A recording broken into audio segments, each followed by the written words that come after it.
de estudiantes que tenemos, entonces vamos a intentar, digamos, hacer algo más práctico y a disposición de ustedes, digamos, es decir, al horario que ustedes puedan, pero eso lo vamos a ordenar en los días subsecuentes, ¿no?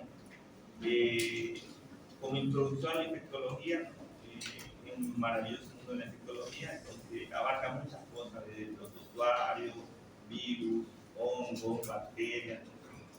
En el camino que ustedes tomen, en cualquier especialidad que vayan a realizar, digamos, puede ser oftalmología, ginecología, traumatología, en cualquier sentido de otra especialidad van a haber infecciones, ¿no? Entonces ustedes tienen que tener una noción adecuada de cómo iniciar un tratamiento con un agente infeccioso, ¿no? Dentro de la introducción a nivel boliviano, vamos a hablar de parásitos, en esta figura de parásitos, ¿no?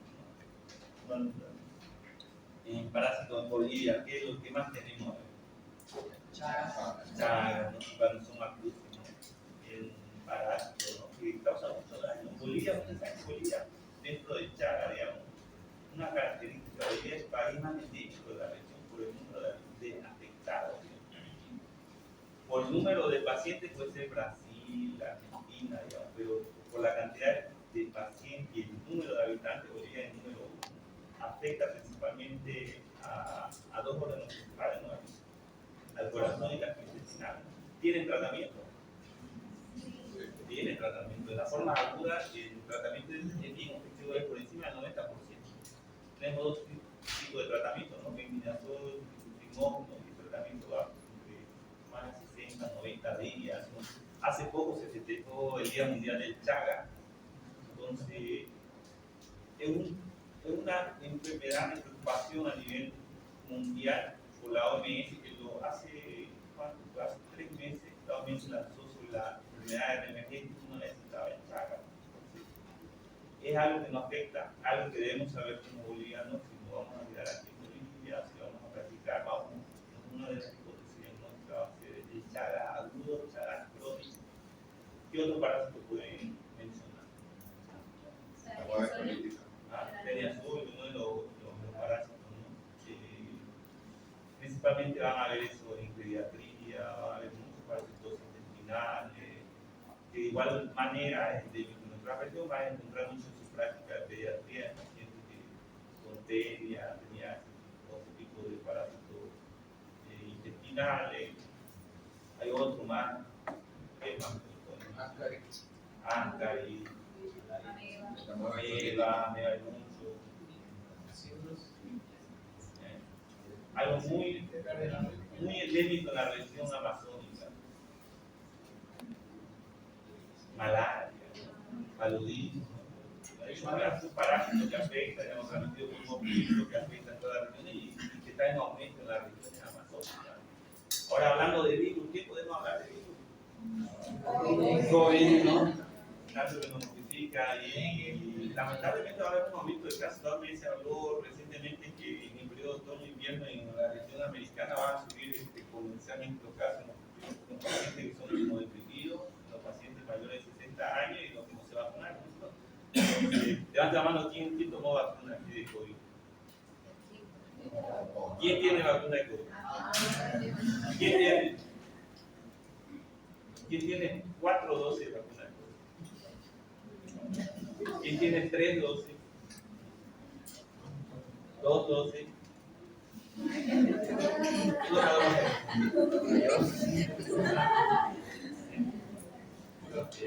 Y los que no tienen ningún tipo de vacuna.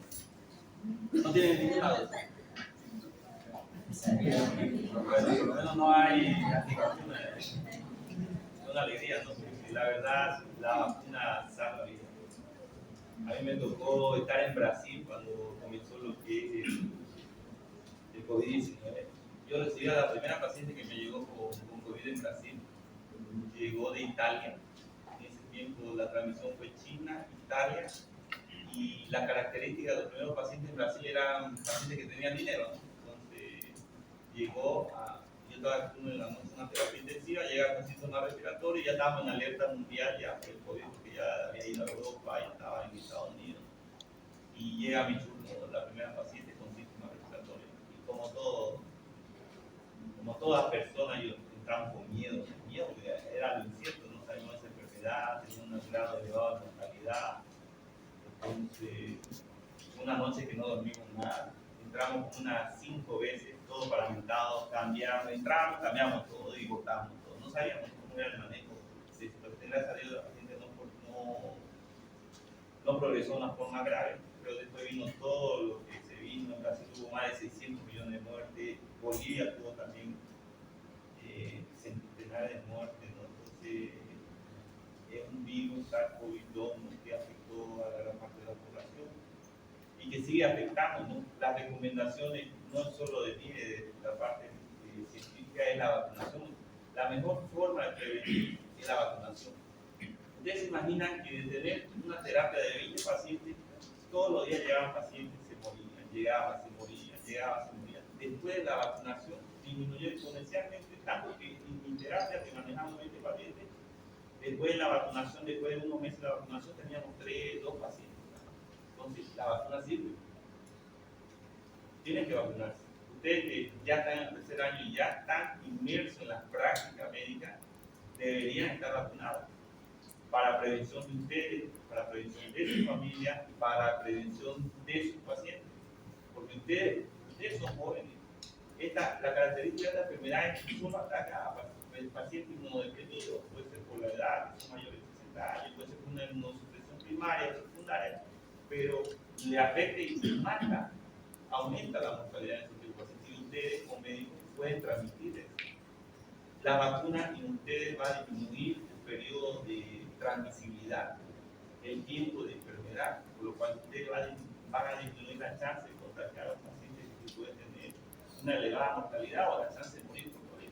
Hace dos semanas había un paciente en una clínica particular con la presentación de un COVID grave porque no tenía vacuna, mayor de 65 años.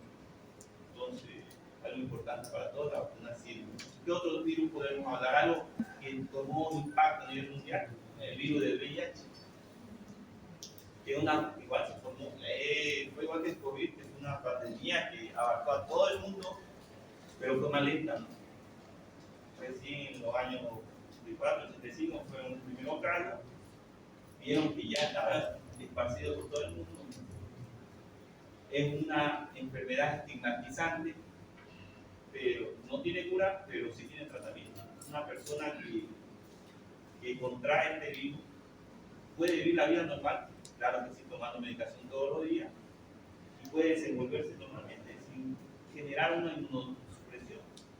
Entonces, algo que recalcar en lo que es el VIH, principalmente en Bolivia, es muy estigmatizante. Entonces, un paciente con VIH puede tener el virus, pero no puede contagiarse con solo darle la mano, abrazarlo, inclusive besarlo, no puede.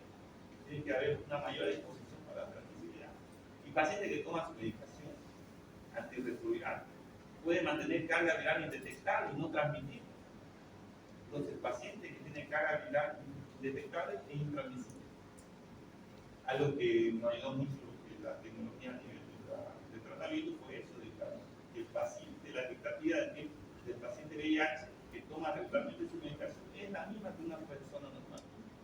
Vive lo mismo que la persona normal. ¿Qué otro virus podemos mencionar además de influenza? ¿No? Actualmente el Ministerio de Gobierno habló sobre un aumento de infecciones respiratorias agudas y en Santa Cruz hay un aumento de influenza. Yo trabajo en la Clínica de las Américas, tenemos 5 pacientes con influenza. Entonces hay un aumento considerable. ¿Tiene vacuna? Lo tiene. Va a llegar recién el lote, como siempre el gobierno se retrasa en todo, somos los gobiernos en todo, la vacuna recién va a llegar el nuevo lote de la vacuna. Yo creo que ustedes deberían vacunarse, por lo que ya les puse del COVID. Dice, la influenza se divide en dos grupos principales, influenza A, B. ¿Quién sabe qué composición tiene la vacuna de la influenza?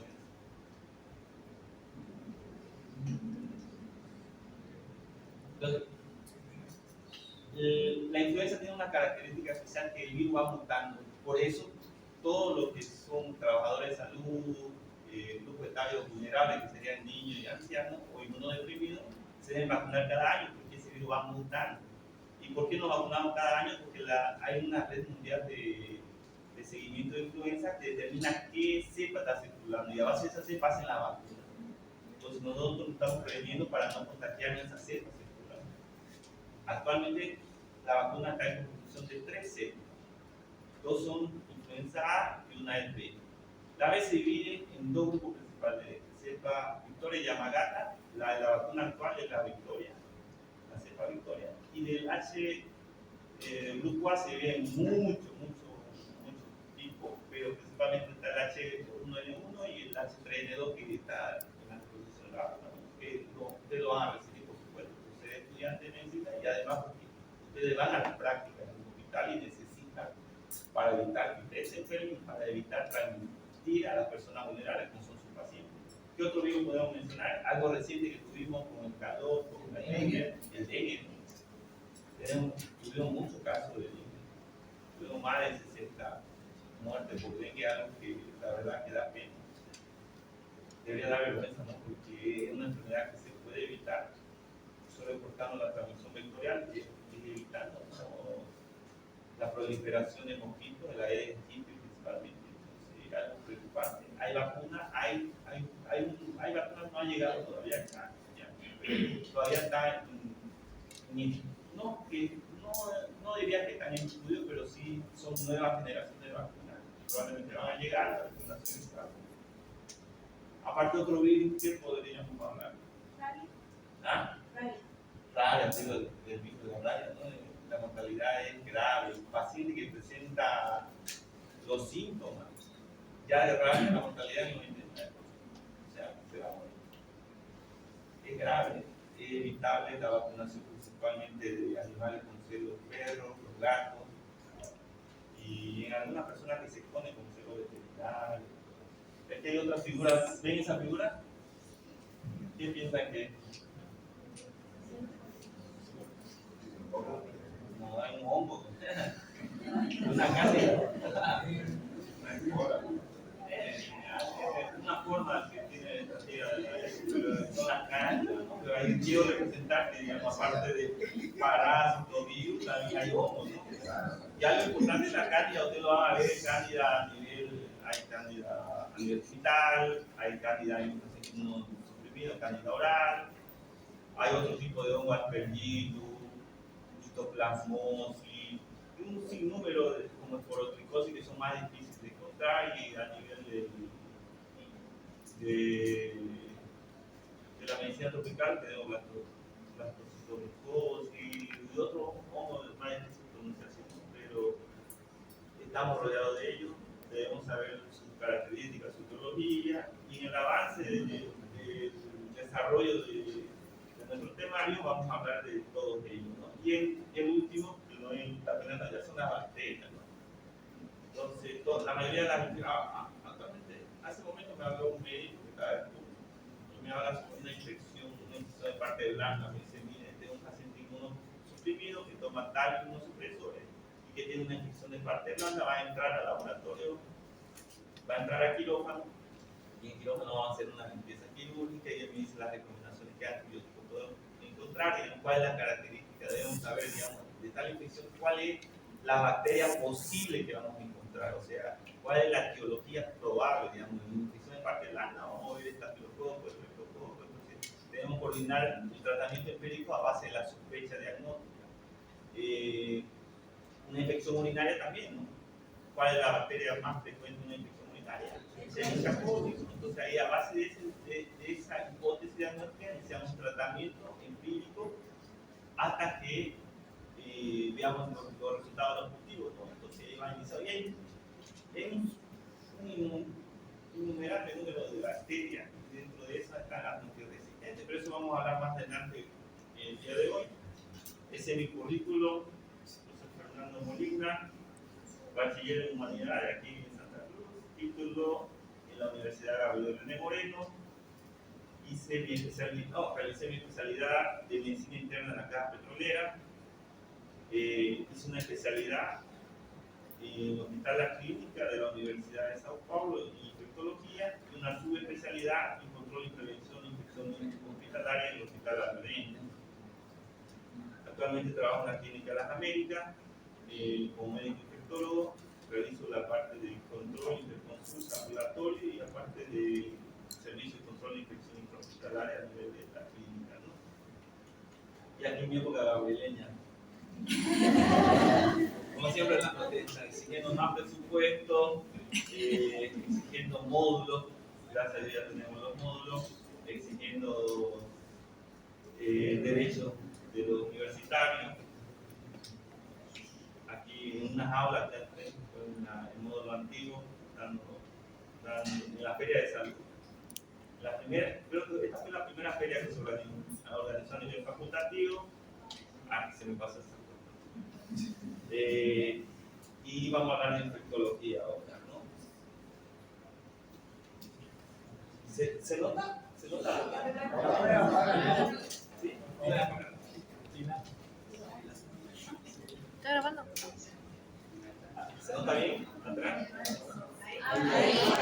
Ya. En 2014 la OMS lanza un aviso, una alerta mundial, porque hay un dato, una investigación que se prevé que para el 2050 la muerte al año atribuible a la resistencia antimicrobiana iba a subir exponencialmente, iba a superar 50 millones de muertes por bacteria multiresistente, muerte directa, es decir, que el paciente iba a morir por una bacteria multiresistente porque no hay tratamiento que realizar, porque todos los antibióticos no le hacen daño a la bacteria, o sea que son resistentes a este tipo de antimicrobianos. Ahí el mismo estudio habla, digamos, que va a haber 10 millones de muertes de manera directa por estas infecciones resistentes a los antibióticos, superando lo que es cáncer, superando lo que es tétano, accidente de tránsito, enfermedad diarreica, diabetes, cólera. Entonces, se lanzó una alerta mundial sobre las infecciones resistentes. Se mandó también, se habló sobre las prioridades críticas sobre diferentes tipos de bacterias resistentes, dando prioridad crítica número 1 a Cinetobacter rhamani, enterobacterias como Klebsiella pneumoniae, Escherichia coli, enterobacterias, Serratia, Proteo, Providencia, Morganella, todas estas resistentes a carbapenémico, Mycobacterias tuberculosis multiresistente, que ya no funciona el tratamiento de PNI, Pseudomonas aeruginosa resistente a carbapenémico. Entonces eso lo colocaron como una prioridad 1 para buscar una solución, o sea, generación de nuevos tratamientos antimicrobianos. También como prioridad alta a otro tipo de bacterias, como el Campylobacter, Enterococcus faecium, resistente a vancomicina, Helicobacter pylori resistente a claritromicina, Neisseria gonorrhoeae, resistente a cefalosporina de tercera generación, fluoroquinolona, Salmonella, resistente a quinolona, Staphylococcus resistente a methicilina, resistente intermedio a vancomicina. Y como prioridad media, hay influenza resistente a penicilina, Shigella resistente a quinolona, Streptococcus pneumoniae resistente a penicilina. Y ahí lanzó la alerta, principalmente a los gobiernos, a las entidades públicas y a las privadas, ¿para qué? Para que haya una mayor inversión en investigación y en fabricación de nuevos antimicrobianos, para que se luche contra esto. Pero aparte de eso, vean eso. ¿Se nota? No se nota. Tenemos un cultivo de un paciente que estuvo en Brasil que tiene 4 gérmenes que están creciendo: un Enterococcus fecalis, un Enterobacteria cloacae, una Pseudomonas y una Acinetobacter baumannii. Acinetobacter baumannii solo es sensible a fideciclina. El Enterobacteria cloacae tiene una PLE, una beta-lactamasa de espectro extendido. El Enterococcus fecalis ambisensible. Por lo de eso. Entonces, vean lo que pueden haber en un solo paciente. Y lo que nosotros debemos, a veces el infectólogo tiene esa parte de ver qué antibiótico va a cubrir a tal cosa y qué otro antibiótico, y hacer un juego, digamos, de ver si tiene penetración, si tiene el modo de distribución del antibiótico, si va a llegar a ese tejido, cómo lo va a llegar, y ver su función renal para adecuarlo a la función renal, ver el peso. Entonces, no es fácil la vida del infectólogo. Y estamos hablando de super antibióticos, pero después vienen las superbacterias. Algo que veo frecuentemente en colegas es dar un antibiótico de amplio espectro para una infección común, algo que va a generar esto, ¿no? Superresistencia. Entonces, ¿y qué tipo de resistencia podemos encontrar? Todo eso.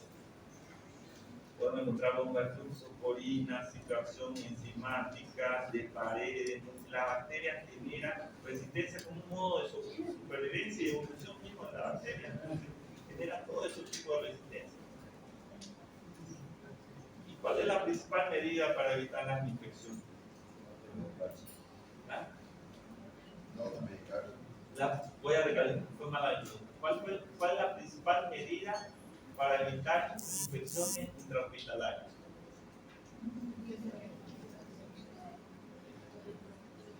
Es parte de eso.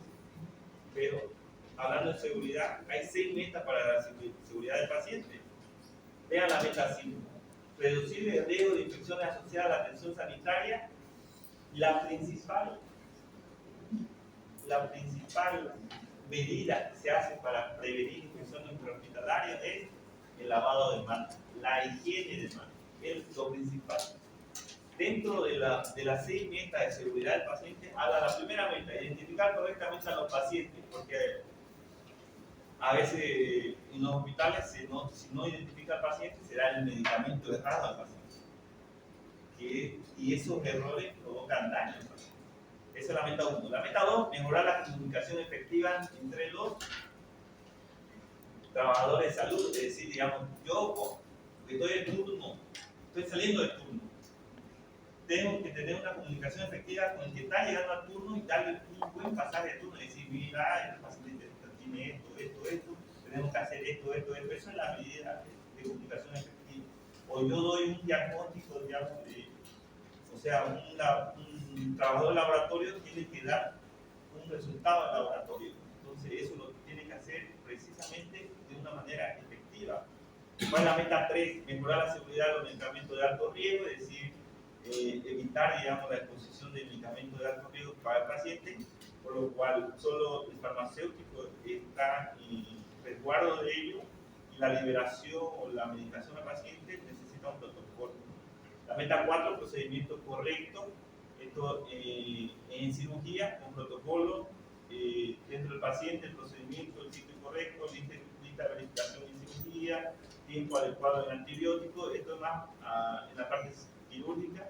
La meta 6 es reducir el riesgo de daño al paciente para causa de caída, es decir, digamos, aunque ustedes no lo vean, el porcentaje de caída del paciente en el hospital es alto. Entonces hay medidas para prevenir. Y la meta 5, que es la más importante para mí como infector, ¿no? Es reducir el riesgo de infecciones mediante la higiene de manos.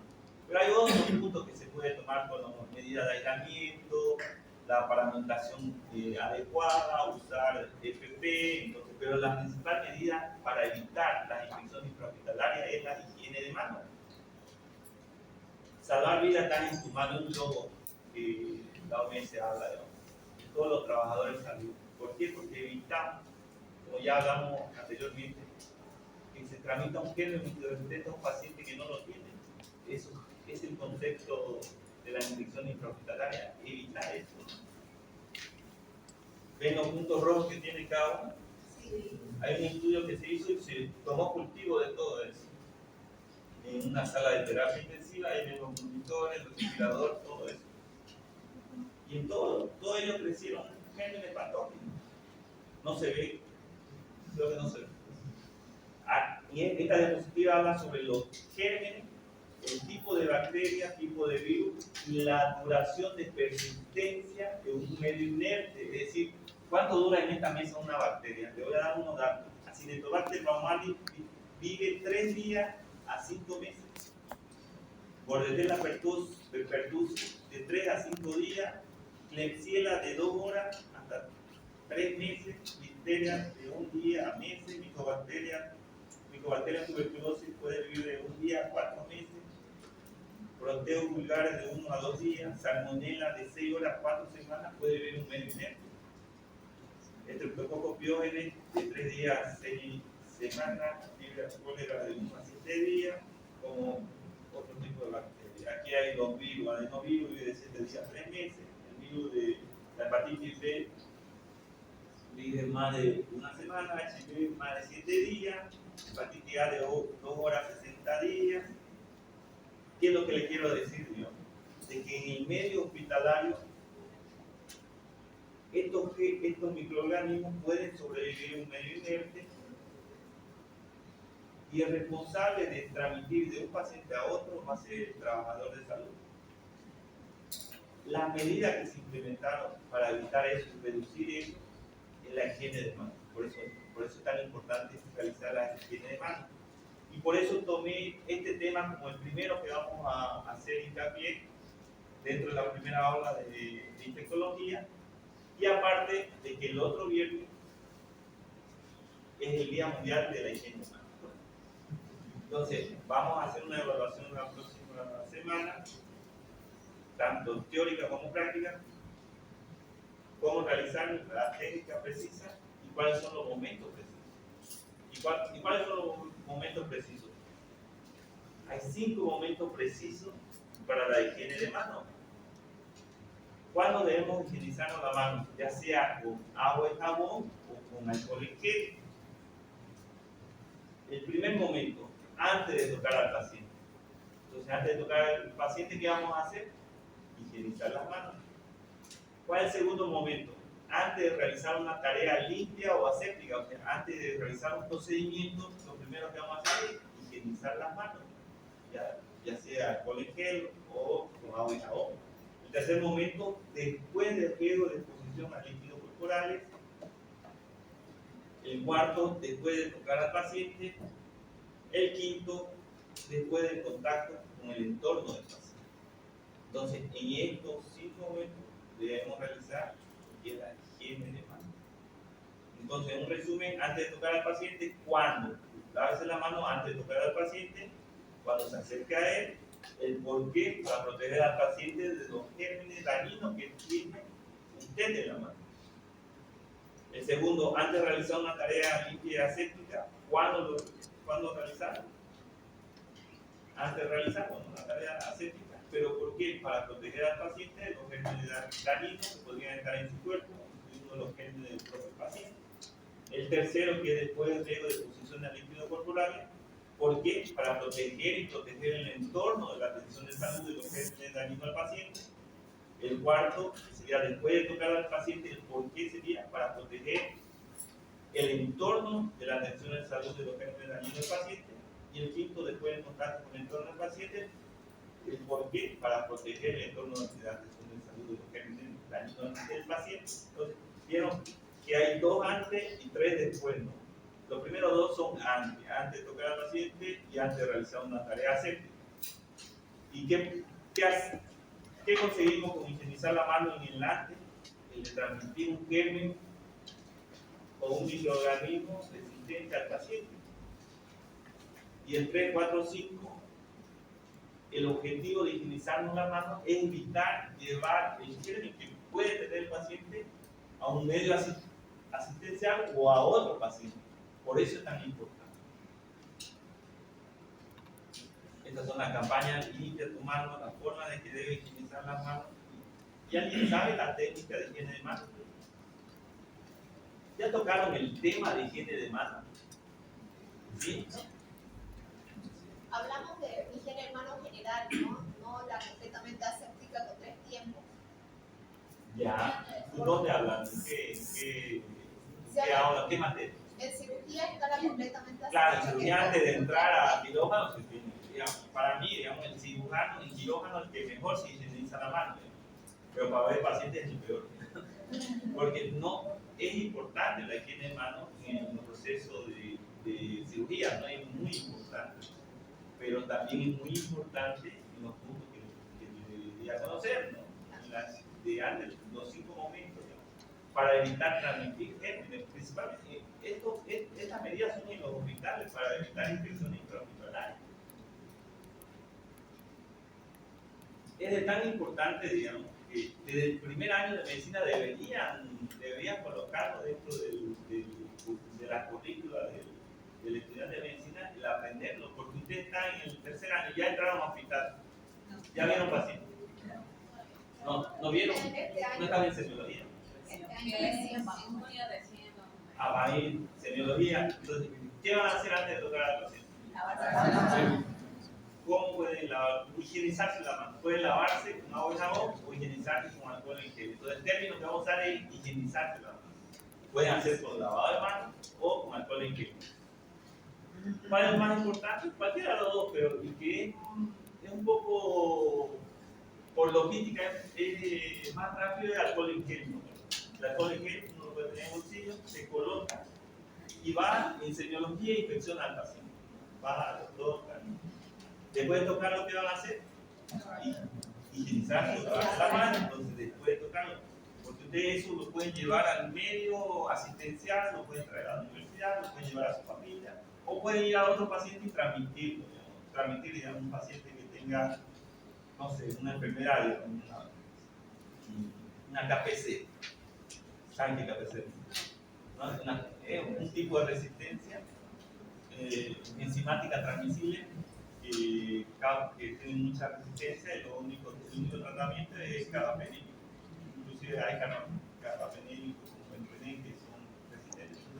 Una bacteria muy jodida para el tratamiento. Entonces, uno puede llevar de un paciente que está en tratamiento para esa bacteria a un paciente que entró por otra cosa, por una cirugía, por un tratamiento cardiológico, entonces, y se puede contagiar y ahí aumenta la chance de mortalidad, ¿no? Entonces, por eso es adecuado, digamos, instaurar, ¿no?, esa medida de prevención con la higiene de manos. Pero ¿cuáles son las técnicas?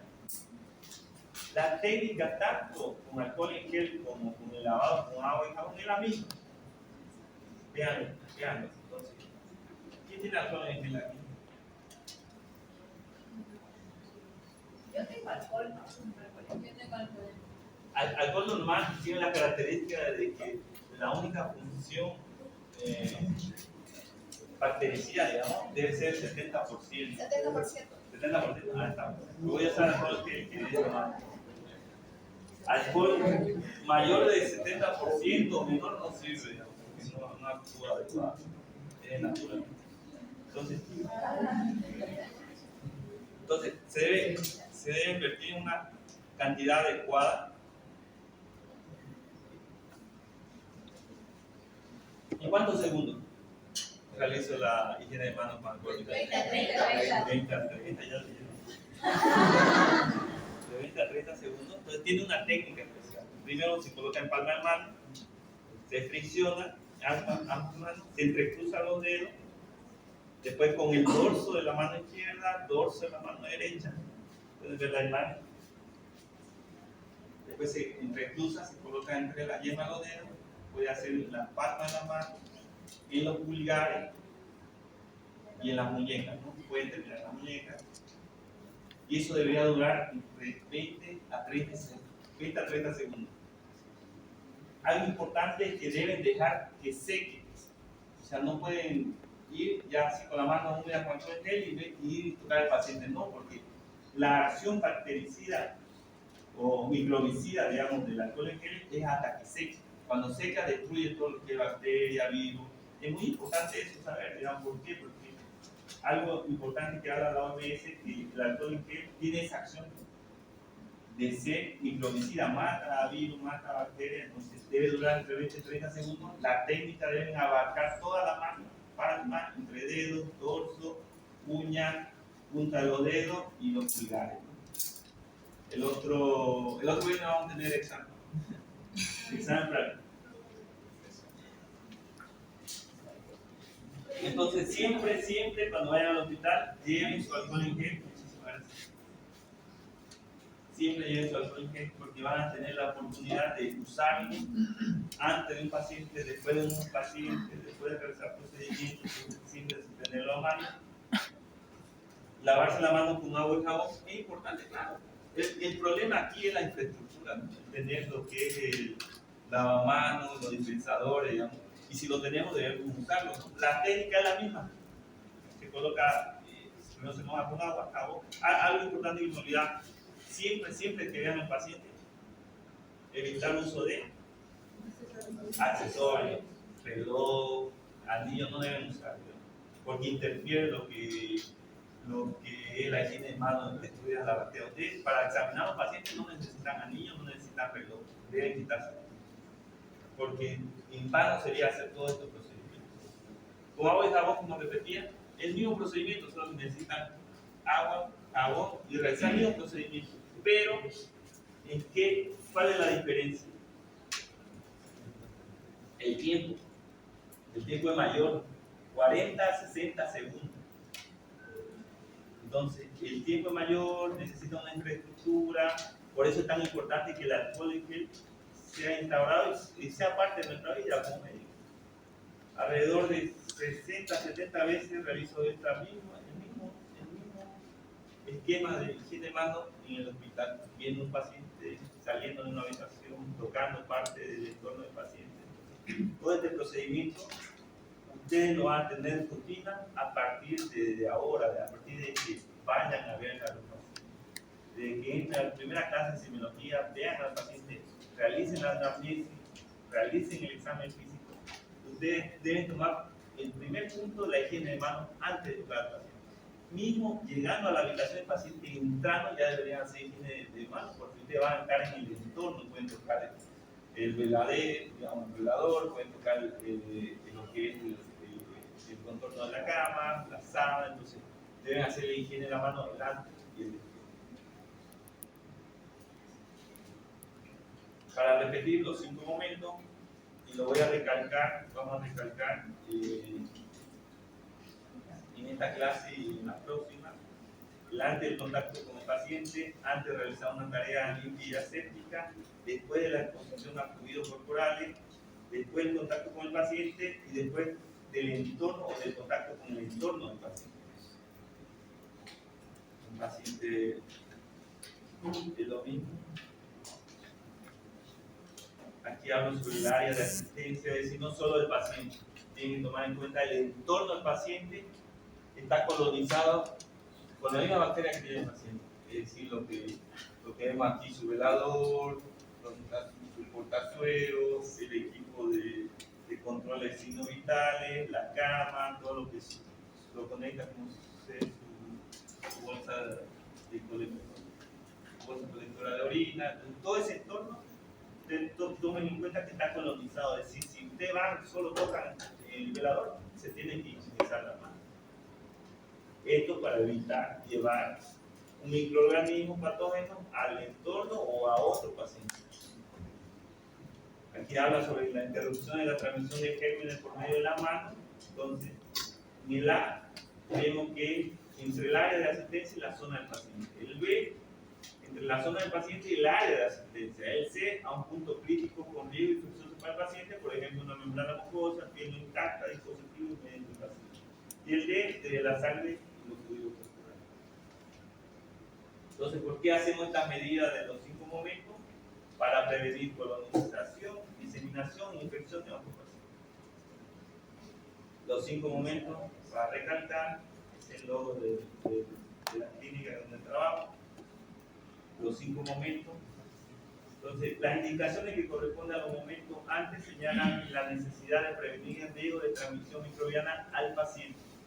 Las indicaciones después pretenden prevenir el riesgo de transmisión microbiana al profesional sanitario y al área de asistencia, es decir, a otro paciente, inmediaciones y el entorno sanitario. Entonces, vamos a tocar ejemplos simples sobre el antes del contacto directo con el paciente. Cuando higienizar la mano, antes de estrecharle la mano a un paciente o acariciar la frente de un niño enfermo. Cuando higienizar la mano, antes de ayudar a un paciente en actividades de cuidado personal, o sea, moverse, dar su baño, comer, vestirse, etc. Antes de prestar asistencia u otro tratamiento no invasivo, como colocar una máscara de oxígeno o realizar fisioterapia. ¿Cuándo realizar la higiene de manos? Antes de realizar una exploración física no invasiva, como tomar el pulso, la presión sanguínea, apuntar el pecho o realizar un electrocardiograma, debemos hacer o realizar la higiene de manos. El momento 2, antes de realizar una tarea limpia o aséptica, ¿cuáles son los ejemplos más comunes? antes de cepillar los dientes al paciente, de poner gota en los ojos, realizar un tracto vaginal o rectal, examinar boca, nariz, debemos realizar la higiene de manos. Debemos realizar la higiene de manos antes de vendar una herida a un paciente, aplicar una pomada a un paciente, entonces debemos realizar la higiene de manos. Otro ejemplo, antes de introducir un dispositivo médico invasivo, puede ser como una cánula nasal, una sonda nasogástrica, un tubo endotraqueal, una sonda urinaria, un catéter percutáneo, un drenaje, debemos realizar la higiene de manos. Otro ejemplo, antes de preparar comida, medicamentos, productos farmacéuticos o materiales técnicos, debemos realizar la higiene de manos. Y el tercer momento es después de exposición a fluidos corporales, ¿cuáles son los ejemplos más simples? Cuando termina el contacto con una membrana mucosa o una piel no intacta, después de una punción o inyección percutánea, después de introducir un dispositivo médico invasivo, después de detener y abrir un circuito invasivo, después de retirar un dispositivo médico invasivo, después de retirar cualquier protección, sea vendaje, gasa, compresa, etc. Después de manipular una muestra orgánica, o sea, intradepresiones, cualquier fluido corporal o si tuviste contacto con fluidos corporales, se debe realizar la higiene de manos. El momento 4, después del contacto con el paciente, entonces, ¿cuándo debemos hacer la higiene de manos? Después de estrecharle la mano a un paciente o acariciar la frente de un niño, después de ayudar a un paciente en las actividades de cuidados personales, moverse, darse baño, comer, vestirse, etc. Después de realizar una exploración física no invasiva, tomar el pulso, la presión sanguínea, ajustar el pecho, realizar un electrocardiograma. Y debemos realizar la higiene de manos después de prestar una asistencia médica, un tratamiento no invasivo, cambiar la ropa de cama durante se encuentra el paciente, colocar una máscara de oxígeno, realizar fisioterapia. Y el quinto momento, ¿cuáles son los ejemplos que debemos realizar en higiene de manos después del contacto con el entorno del paciente? O sea, después de una actividad de mantenimiento, o sea, cambiar la ropa de cama si el paciente esté, o después de una actividad asistencial, como ajustar la velocidad de perfusión o apagar una alarma de monitorización dentro de la habitación del paciente, debemos utilizar las manos. Y también otro ejemplo, después de otro contacto con superficie o objeto inanimado, ¿no? Lo ideal sería que se evitara, pero debemos utilizar las manos, ¿no? ¿Cuál es el objetivo? Cortar esa cadena de transmisión, ¿no? De un paciente a otro. Y para terminar, una buena higiene de la mano en el momento apropiado y de la manera adecuada puede salvar vidas. Toma muy en cuenta eso que ustedes, digamos, pueden cortar esa cadena de infecciones. ¿Dónde van a hacer la práctica de semiología? San Juan. ¿Solo San Juan? Sí. Creo que la Bajío, Banos. No están. No, el año pasado lo hizo también. Bajío.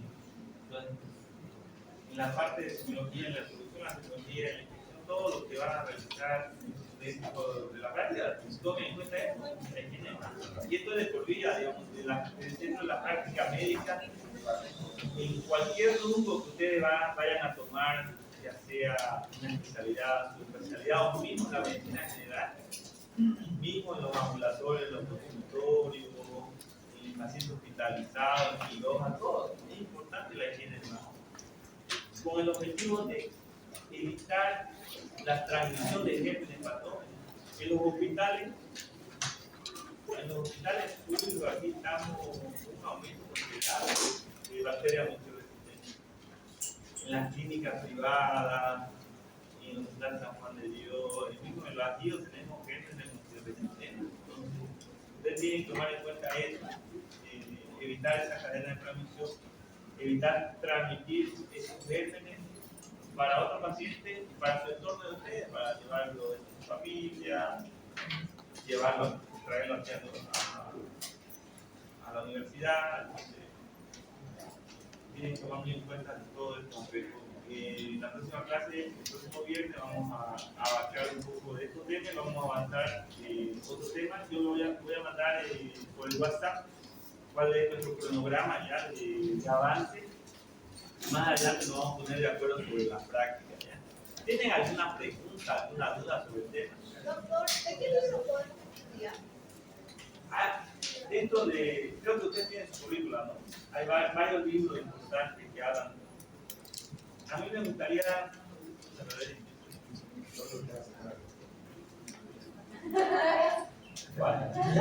En su currícula habla de modelos, tanto en psicología, parapsicología.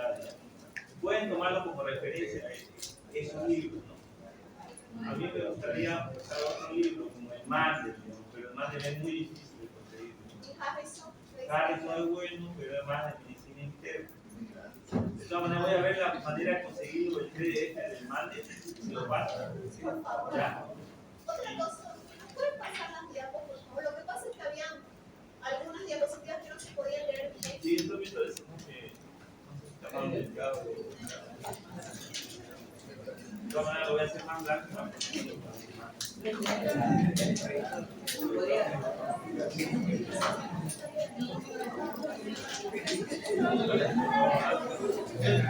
Sobre la aplicación de la práctica en el transcurso del desarrollo lo vamos a hablar, pero va a ser el mismo sintonía de lo que creo que ya produjo un poco con Saavedra.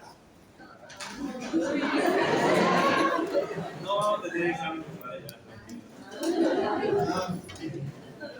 pero vamos a tener algo característico que va a ser ya primer parcial, segundo parcial, tercer parcial y un examen final. ¿Ya? De todas maneras, va a haber examen de. Práctico no, digamos. Va a haber examen sorpresa que va a haber puntos. Pero va a ser simple, no se preocupe, va a ser, digamos, digan los 5 momentos de higiene de manos. Describa la técnica correcta de higiene de manos, digamos. Algo simple, digamos, pero va a ser tipo lo avanzado, evaluado, o sea, prepárense, otro viernes va a haber una evaluación simple, tranquila, los 5 momentos, ya se lo dije en la pregunta, los 5 momentos de la técnica, ya, eso va a valer punto, entonces aprovechen. Y con la subsecuente clase también se va a poner de la misma manera, algo práctico, voy a dejar un juez de con su celular, se registran, califiquen, lo voy a hacer algo de 5 a 10 minutos. ¿Ya? ¿Qué más? ¿Preguntas? Sobre el libro, solo la de Botero. La de Botero es muy buena. Botero es bueno para psicología. Lo voy a ver si lo consigo en Mandes, pero su idea sería traer un resumen. Es más para especializar. De todas maneras, lo voy a evaluar eso ya. ¿Otra pregunta? ¿Nada? Bueno. Sí. Asistencia, ¿sabes qué vale? Es que no como diría Arsenio. A ver.